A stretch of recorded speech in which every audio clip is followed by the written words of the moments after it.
નમસ્કાર વિદ્યાર્થી મિત્રો, આપણે આજે સોલિડ સ્ટેટની અંદર આગળ વધીએ છીએ. ગઈકાલે આપણે લેટાઈસ સમજ્યા, લેટાઈસ કેવી રીતે બને, થોડીક એકમ કોષની પણ વાત કરી. એકમ કોષ શું છે એ પણ કેટલાક વ્યવહારિક ઉદાહરણો આપણે આપ્યા. દાખલા તરીકે દિવાલ છે, આપણી દિવાલ, તો દિવાલ એ લેટાઈસ છે, પણ એની અંદર ઈંટોની જે ગોઠવણી જે છે, ઈંટ શું છે એ એકમ કોષ છે. આપણે ગઈકાલે એની ચર્ચા કરી, બરાબર. અને આપણે એકમ કોષ પણ બતાવ્યો હતો, આપણે ગઈકાલે દોરતા પણ મેં તમને શીખવાડ્યો હતો. આજે આપણે જે છે એકમ કોષની વ્યાખ્યા આપી છે, અને એ વ્યાખ્યા આપણે બોર્ડની અંદર લખવી પડે મિત્રો. ખાલી એટલું સમજીએ તો પણ ન ચાલે, એને રાઇટિંગ કરવું પડે. તો અહીંયા ધ્યાન રાખીશું, બરાબર. એકમ કોષ ઘન પદાર્થોની સ્ફટિક જાળી રચનામાં, એટલે લેટાઈસ રચનામાં ઘટક કણો એટલે જોડે જોડે જે જોડાયેલા છે કોન્સ્ટિટ્યુએન્ટ પાર્ટિકલ્સ, કાં તો એ અણુ હોઈ શકે, કાં તો પરમાણુ હોઈ શકે, બરાબર. એ ઘટક કણો, ગઈકાલે આપણે લાદીની વાત કરી હતી, એ ઘટક કણો આપણે અણુઓ, પરમાણુઓ, આયનો લેવાના છે. ફરી એકવાર, ઘન પદાર્થોની સ્ફટિક જાળી રચનામાં ઘટક કણોની નિશ્ચિત પ્રકારે થયેલી ગોઠવણી. આ લોકોની નિશ્ચિત પ્રકારે ગોઠવણી થયેલી છે કે જેનું વારંવાર પુનરાવર્તન થાય છે, રિપીટિંગ, જેનું વારંવાર પુનરાવર્તન થતું હોય અને એક સ્ફટિકનો અણુ બને છે, જે સ્ફટિકની બધી લાક્ષણિકતા તથા એનો ભૌમિતિક આકાર દર્શાવે છે, જેને શું કહેવામાં આવે છે? યુનિટ સેલ, જેને કહેવામાં આવે છે એકમ કોષ. ક્લિયર? ત્યાર પછી બીજા બે મુદ્દા યાદ રાખવાના છે, જેની લંબ બાજુઓ ટૂંકામાં ટૂંકી હોય અને ત્રિપરિમાણમાં. ગઈકાલે આપણે આખું 3 ડાયમેન્શન બતાવ્યું, ગઈકાલે મોડલ બતાવ્યા, એ 3 ડાયમેન્શન ત્રિપરિમાણીય એકમમાં કોષના સ્થાનાંતરીય વિસ્થાપનથી સમગ્ર સ્ફટિકની રચના કરી શકાય. હવે પાછો નવો શબ્દ આવ્યો, સ્થાનાંતરીય વિસ્થાપનથી. દાખલા તરીકે આ એક યુનિટ સેલ છે આપણો, આ ઈંટ છે, આપણે એને એકમ કોષ કહ્યો, આને એકમ કોષ, તો એને અહીં આવી શકાય, એ સ્થાનાંતર થઈ શકે, અહીં આવી શકાય, અહીં આવી શકે, અહીં આવી શકે, સમગ્ર રચનાની અંદર એ સ્થાનાંતર થઈ શકે અને એક આખો સ્ફટિક બની શકે છે. તો આ વાત જે છે એ કોની છે મિત્રો? એકમ કોષની વ્યાખ્યા આપણે આ તૈયાર કરવી પડે. હવે લઈએ છે આપણે એકમ કોષની અંદર. ગઈકાલે મેં તમને આ એક બતાવેલું, આ રહ્યું આ સ્ટ્રક્ચર, યાદ હોય તો. આની અંદર મેં તમને ટોટલ ખૂણા પણ બતાવ્યા હતા. 1 2 3 4 4 + 4 8 ખૂણા. આ દરરોજ હું તમને આ મોડેલ બતાવતો રહીશ, એટલે મગજની અંદર ક્લિયર થાય.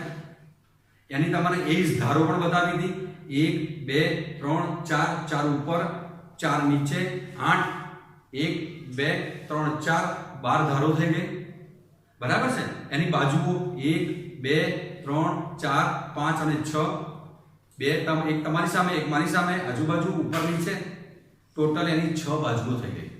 મિત્રો આ 3 ડાયમેન્શન છે. હવે 3 ડાયમેન્શનની અંદર અગત્યની બાબત શું છે? એક તો આની લંબાઈ, આ પહોળાઈ અને આ ઊંચાઈની વાત કરવી છે મારે, કે જે અહીંયા ડ્રોઈંગમાં બતાવી. સાંભળજો બરાબર. આ એક લંબાઈ, આ પહોળાઈ અને ઊંચાઈ. આ ધાર છે એ B અને C. આપણે એકનું નામ B આપીશું, એક નામ C આપીશું અને એકનું નામ A આપીશું. સાંભળજો, આ પહોળાઈ જે છે આ તો સમઘન છે, એટલે બધું સરખું લાગે છે. A બરાબર A, પરંતુ કેટલીક વાર જુદું હોય. દાખલા તરીકે લંબાઈ B, આ પહોળાઈ A અને ઊંચાઈ શું કહીશું આપણે? C. તો આપણે એને ડ્રોઈંગ જરા જોઈ લઈએ.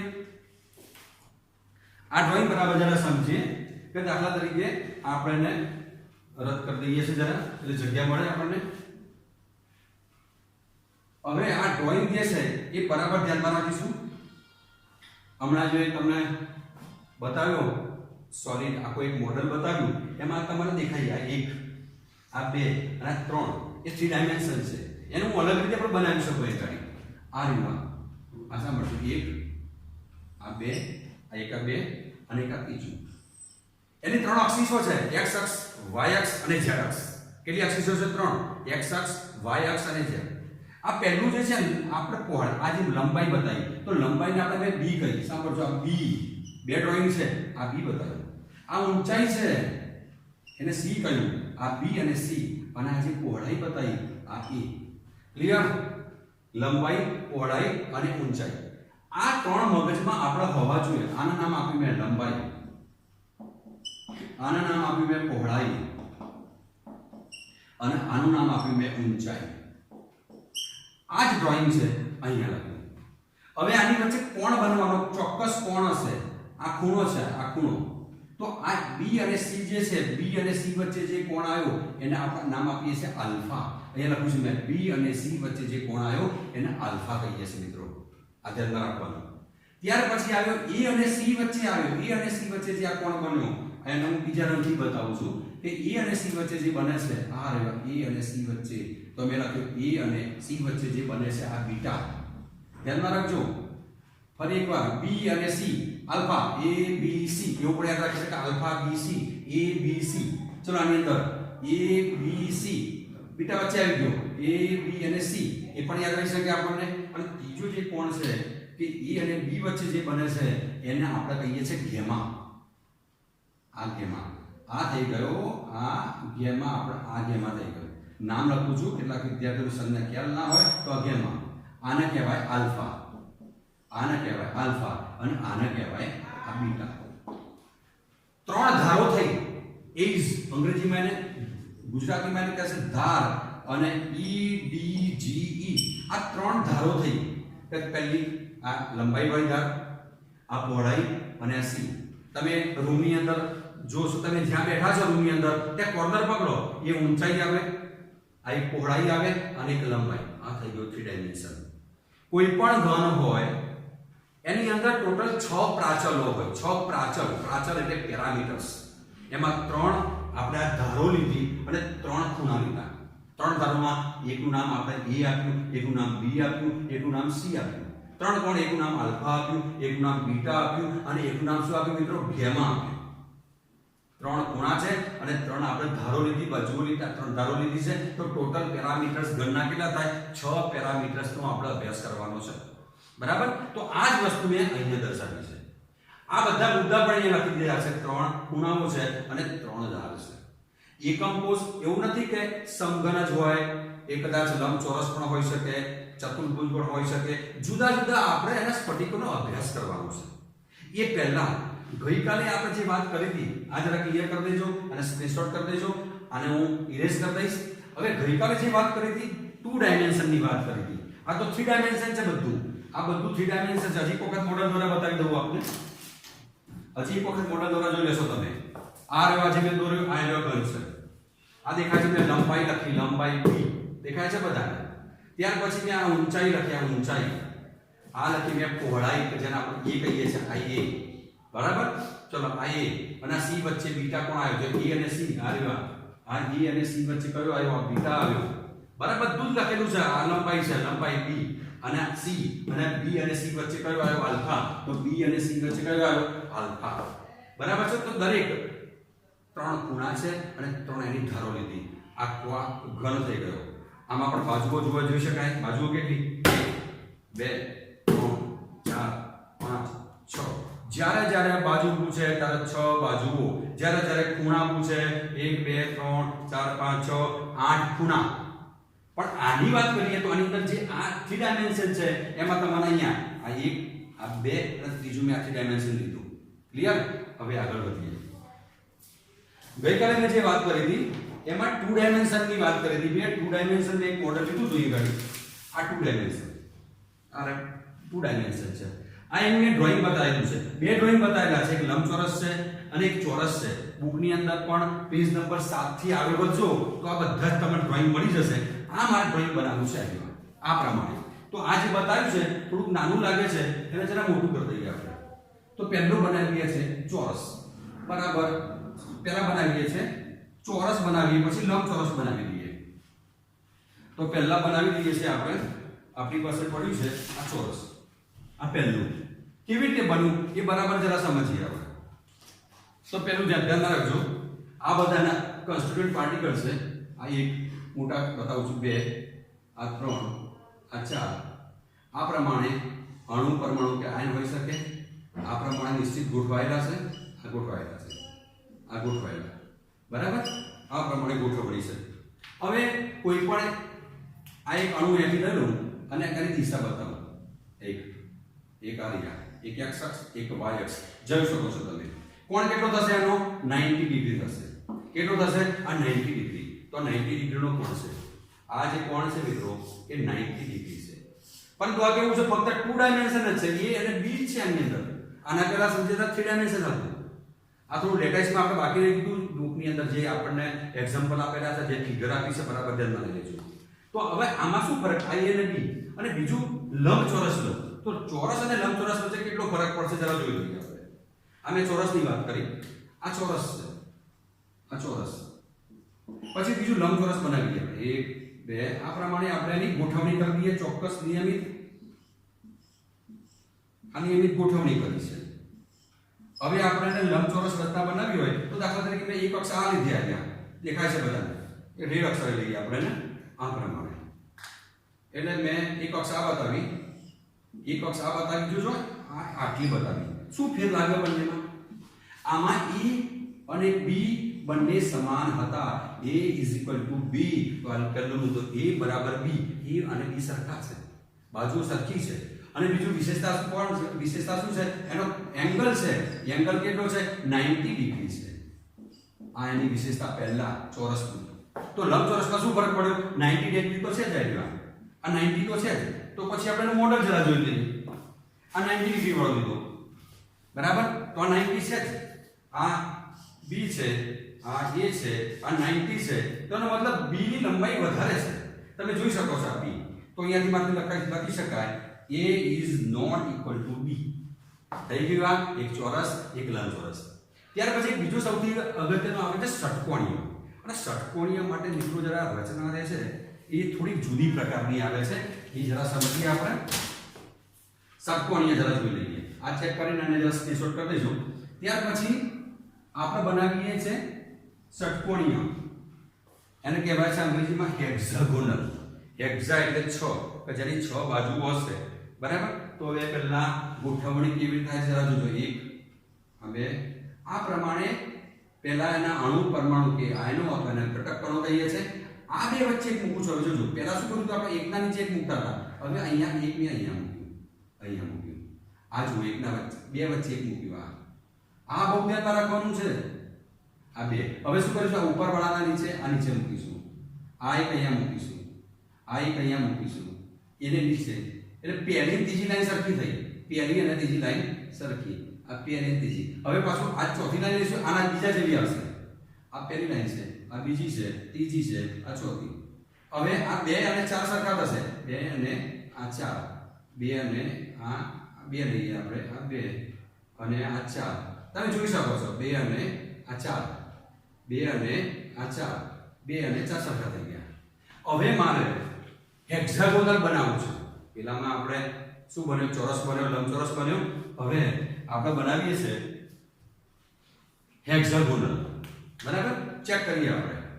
આને જોઈન કરીએ, આ બેને, આને બે જોઈન કરીએ, આ બેને જોઈન. આ પ્રમાણે આ તમે જોઈ શકો છો. એનું મોડલ આપણી પાસે છે નહીં, પરંતુ બની શકાય. આ હેક્સાગોનલ લો, આ હેક્સાગોનલ. ક્લિયર?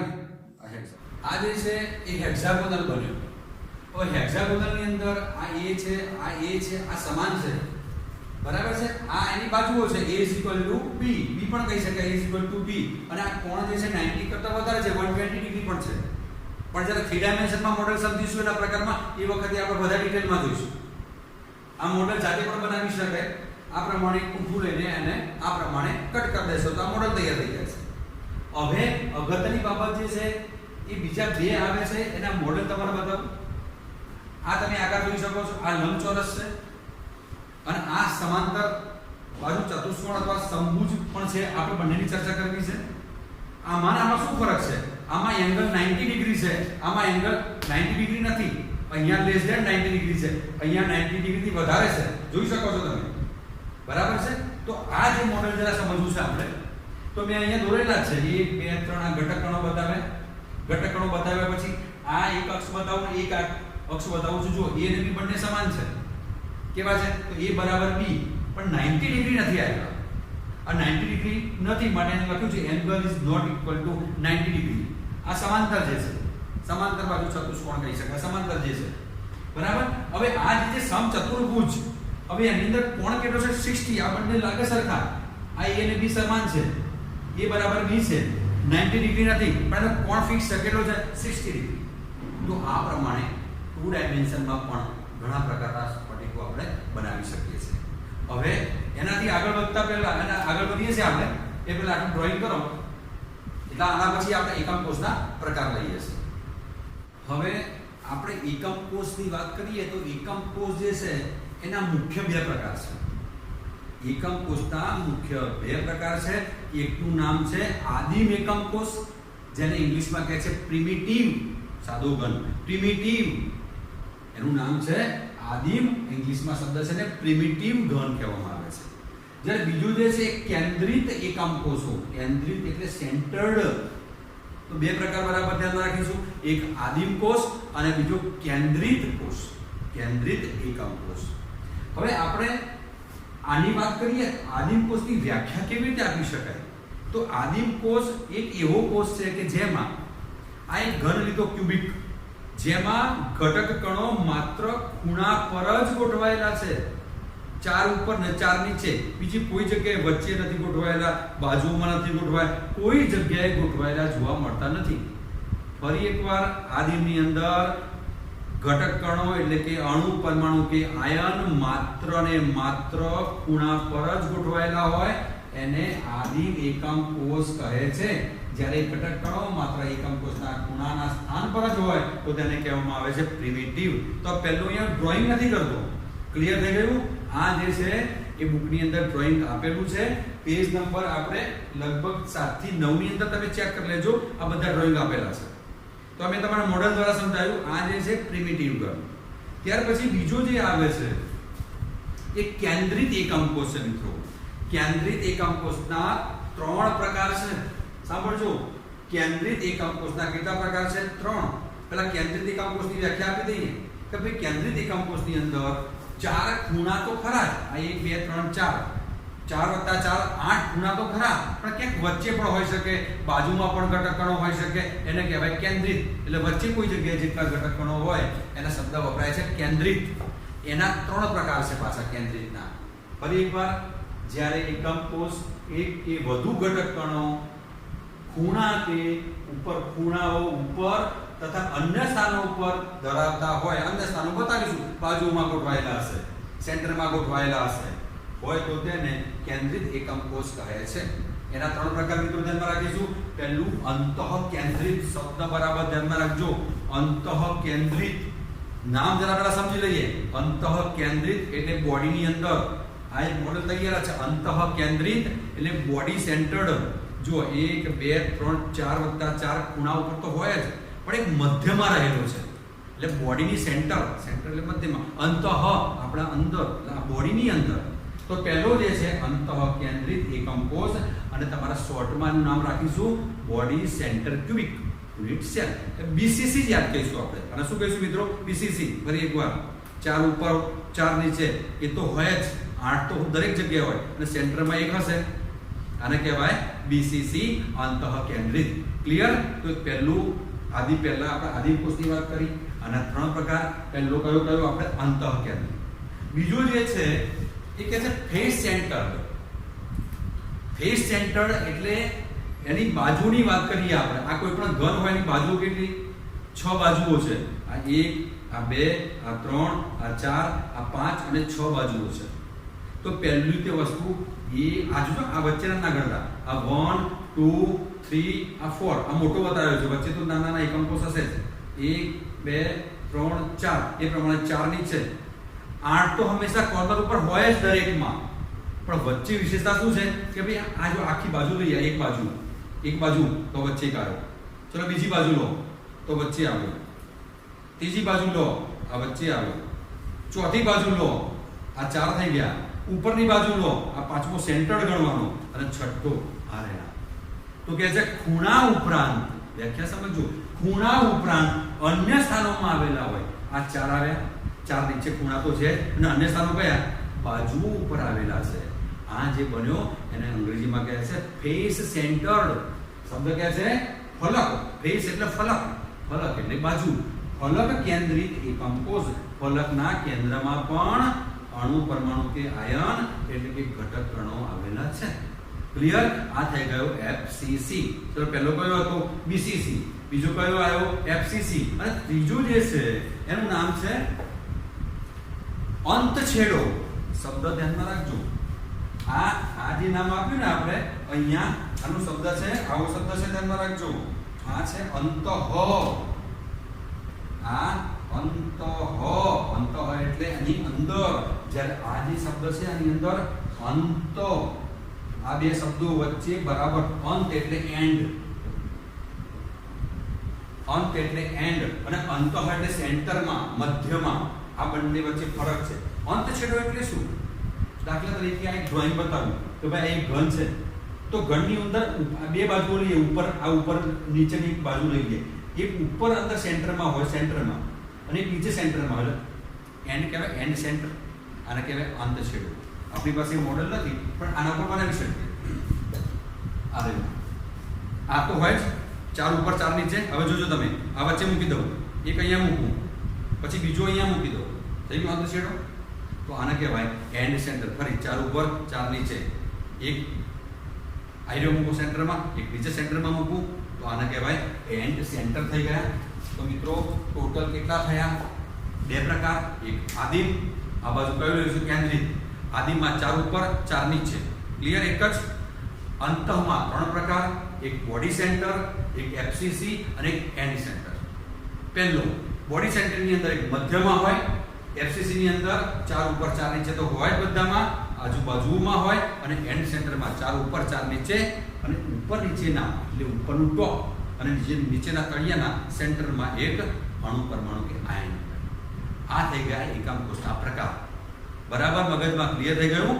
હવે ઘણા બધા આ લોકોએ ઘણા બધા સ્ફટિકોનો અભ્યાસ કર્યો અને અભ્યાસ ઉપરથી એ લોકોએ લગભગ 7 આકાર, નિયમિત જે આકાર આવે બધા 7 આકારની અંદર માંથી સ્ફટિક એમાંથી કોઈ પણ એક હોય એવું તારણ કાઢ્યું. 7 આકારો છે નિયમિત, એમાંથી એક કોઈ પણ સ્ફટિક હોઈ શકે.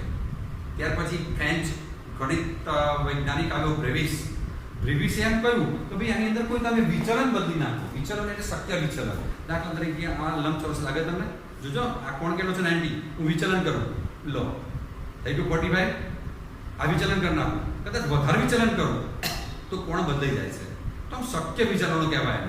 જેમ જેમ વિચલન કરીએ છીએ એમ એનો આકાર બદલાતો જાય છે. મિત્રો બ્રેવિસ લેટાઈસો 4 એટલે એના વિચલન કરવાથી ટોટલ આપણને 14 બ્રેવાઇસ લેટાઈસો મળે. કેટલી મળે? 14. અને સ્ફટિક એકમ કોષો કેટલા મળવાના? સ્ફટિક પ્રણાલીઓ કેટલી મળે? સિસ્ટમ 7 જ. સિસ્ટમ જે છે એ સ્ફટિકની સિસ્ટમ કહેવાય, ક્રિસ્ટલ સિસ્ટમ. એ તો 7 જ મળવાની, જે નિયમિત આકારો છે તે. પરંતુ એમાં શક્ય વિચલનો જ્યાં બદલાશે એટલે ટોટલ આપણને 14 બ્રેવાઇસ લેટિસ જે કહેવાય છે એ આપણને મળે છે, જે આપણા આવતા લેક્ચરની અંદર 7 પ્રણાલી સમજીશું. અને એની અંદર બોર્ડમાં દર વખતે એક પ્રશ્ન આવે છે, ભાઈ જેના આલ્ફા, બીટા, ગેમા કેટલા કોણ હશે, એની બાજુઓ કેવી હશે. તો બ્રેવાઇસ લેટિસો જે છે મિત્રો એ આપણે આવતા લેક્ચરમાં જોઈશું. ફરી એકવાર આ બધા એકમ કોષો લખીને તૈયાર કરી દેજો. આ મોડલ્સ બતાવ્યા છે એને વારંવાર જોજો.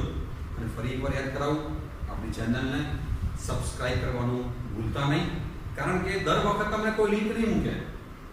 જો તમે સબસ્ક્રાઇબ કરેલું હશે, જમણી બાજુ લાલ રંગમાં સ્પર્શ કરશો, બ્લેક થઈ જશે, બેલ બટન દબાવશો એટલે આગામી જે વિડીયો આવશે એ તમને મળતા રહેશે. ઓકે, બાય મિત્રો, થેન્ક યુ વેરી મચ.